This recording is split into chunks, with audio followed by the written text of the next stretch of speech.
అహ్మదాబాద్ విమాన ప్రమాద తరుణంలో దేశంలో ఇప్పటివరకు జరిగిన అత్యంత ఘోర విమాన ప్రమాదాల గురించి చర్చ మొదలైంది. ఇప్పుడు జరిగిన దుర్ఘటన 2010లో జరిగిన మంగళూరు విమాన ప్రమాదాన్ని పోలి ఉందనే వాదన వినిపిస్తోంది. దేశంలో విమాన ప్రమాదాలు కొత్త కాదు. గతంలోనూ పెద్ద సంఖ్యలో ప్రయాణికుల్ని బలి తీసుకున్న దుర్ఘటనలు నమోదయ్యాయి. చర్ఖీ దాద్రి విమాన ప్రమాదం దేశ విమానయాన చరిత్రలోనే అత్యంత ఘోర విమాన ప్రమాదం.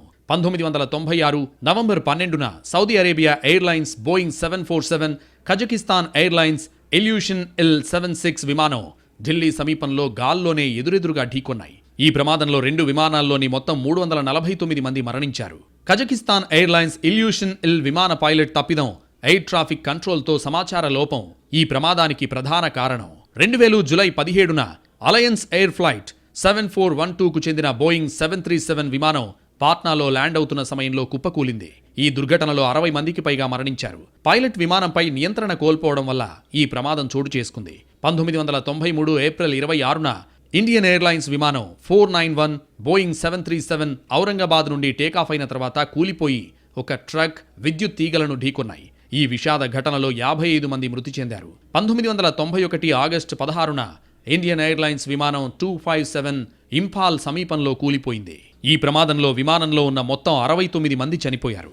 ఇండియన్ ఎయిర్లైన్స్ విమానం 605 ఎయిర్బస్ A320 బెంగళూరుకు చేరువలో 1990 ఫిబ్రవరి 14న కూలిపోయింది. ఈ ఘటనలో 92 మంది మరణించారు.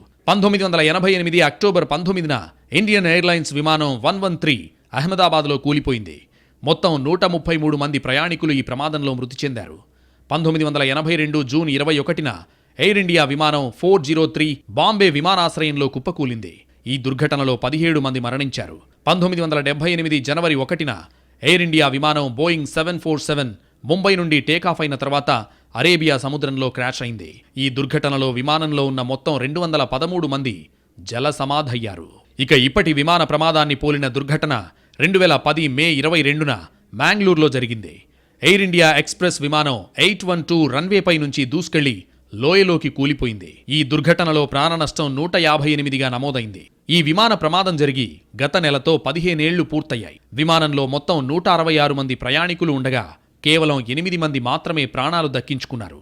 దర్యాప్తు తర్వాత విమాన ప్రమాదానికి కారణమేంటో తేలింది. పైలట్ ల్యాండింగ్ సమయంలో చేసిన తప్పిదమే కొంప ముంచిందని తేల్చారు. రన్వే ఓవర్షూట్ అయిన విమానం కొండవాల నుంచి పడగానే ఒక్కసారిగా మంటలు చెలరేగాయి. మ్యాంగ్లూరు ఎయిర్పోర్ట్ రన్వే మిగతా ఎయిర్పోర్ట్లతో పోలిస్తే చిన్నదిగా ఉండడం కూడా ప్రమాదానికి ఓ కారణమని అప్పట్లో భావించారు. మ్యాంగ్లూరులో ప్రమాదానికి గురైన విమానం దుబాయ్ నుంచి వచ్చింది. ఇప్పుడు అహ్మదాబాద్లో కుప్పకూలిన విమానం లండన్కు బయలుదేరింది.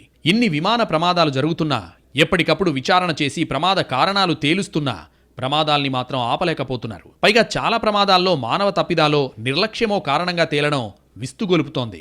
అత్యంత ఖరీదైన ప్రయాణంగా ఉన్న విమాన ప్రయాణంలో కూడా భద్రత లేకపోవడంపై ప్రపంచవ్యాప్తంగా చర్చ జరుగుతోంది.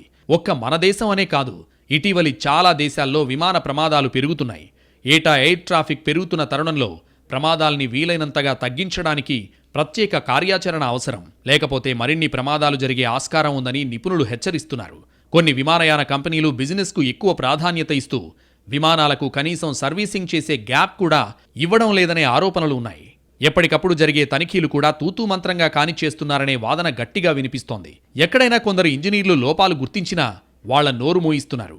కొన్నిసార్లు పైలట్లు ప్రమాదమని హెచ్చరించినా ఆ మాత్రం నడపలేవా అని వారిని అవమానిస్తున్నారు. ఇలాంటి పోకడలే విమాన ప్రమాదాల్ని మరింత పెంచుతున్నాయనే అభిప్రాయాలు వస్తున్నాయి. అత్యంత వేగంగా వెళ్లడం కంటే సురక్షితంగా ప్రయాణికులు గమ్యం చేరడం చాలా ముఖ్యం. అలాగే ప్రయాణికుల ప్రాణాల్ని రిస్క్లో పెట్టి మరీ విమాన ప్రయాణాలకు అనుమతిచ్చే సంస్కృతికి ఇకనైనా ఫుల్ స్టాప్ పెట్టాలి.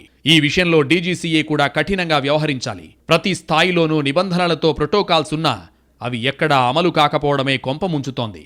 సరిగ్గా నిబంధనలు పాటించి జాగ్రత్తలు తీసుకుంటే అన్నీ కాకపోయినా 90% వరకు విమాన ప్రమాదాలు నివారించొచ్చనే సూచనలకు ఇప్పటికైనా విలువ ఇవ్వాలి.